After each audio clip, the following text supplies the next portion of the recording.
By almost every measure, I'd say liberalism, once again, we're talking about classical liberalism, this tradition of freedom, liber, which means free, has been wildly successful, right? It's free market and anti-authoritarian mindset has led to the obliteration of extreme global poverty, the expansion of life-saving medical technology, and we now live in this era of decreasing violence and decreasing poverty as well.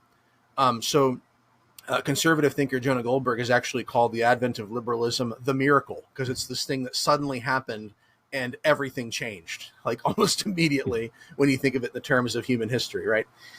And so, but with the miracle also made religious practice voluntary, and because of that, over time, maybe not because of it, but at least it's happened. Over time, that's removed religion from the center of the public square.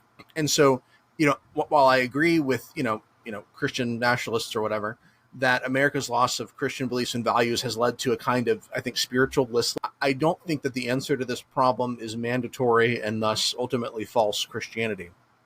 But Christian nationalists and Catholic integralists disagree. That they often call themselves post-liberal. They say that liberalism has failed because the church no longer has political power to enforce its values on the nation.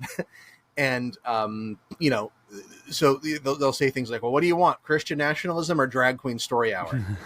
The very fact that drag queens exist and, that parents in Portland might take their kid to a public library to hear a drag queen read Hop on Pop. Well, maybe that's a bad example.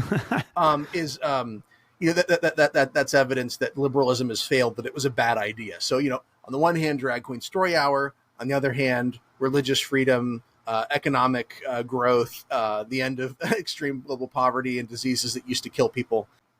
Basically, in short, they're saying this project has failed. Liberalism is done for. It was a bad idea. Why are they wrong? Why is it actually in their best interest to live in a religiously free country? Man, there's a lot. There's a lot of different paths that we could take to answer that question. I think I want to start philosophically because I think this is really important. So I think that the political philosophies that were developed during the Enlightenment were rock solid. And again, at heart, I'm a Lockean. I believe in some sort of civic government, but I believe that the government only exists to protect our natural rights to life, liberty, and property. And that is classical liberalism. That's the only role for government. The problem with the Enlightenment is that it produced this mindset that we call modernity.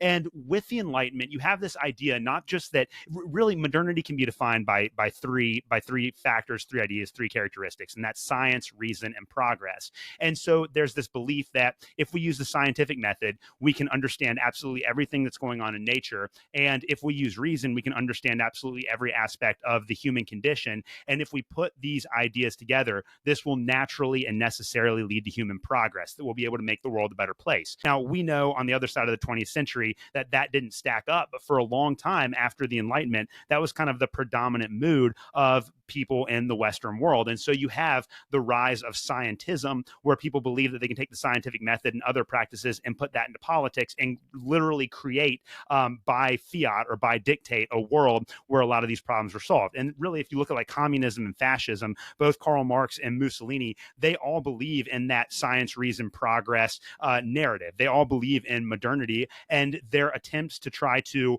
impose from the top down this progressive vision of this utopian world. And so what we have with that in the 20th century is we have the complete breakdown of the Enlightenment project. And a lot of it's the century of authoritarianism. So you have World War I, you have the rise of Nazi Germany, you have the rise of communism, you have the rise of all of these massive governments and the deaths of millions and millions of people, all predicated on these ideas that ultimately derive from the Enlightenment of objective reason, objective science, and then inevitable progress. And I think that those have led to a lot of problems in society. This is like this classic example of people blaming the free market and people blaming capitalism and people blaming liberalism on all of the consequences of these authoritarian political policies. Right. Yeah. And authoritarianism is also anti-liberal, right? And so essentially what's happened is we've developed this aristocratic class, which says, we know, the old aristocrats and the old kings, they didn't know what they were doing because they were, Christian or whatever.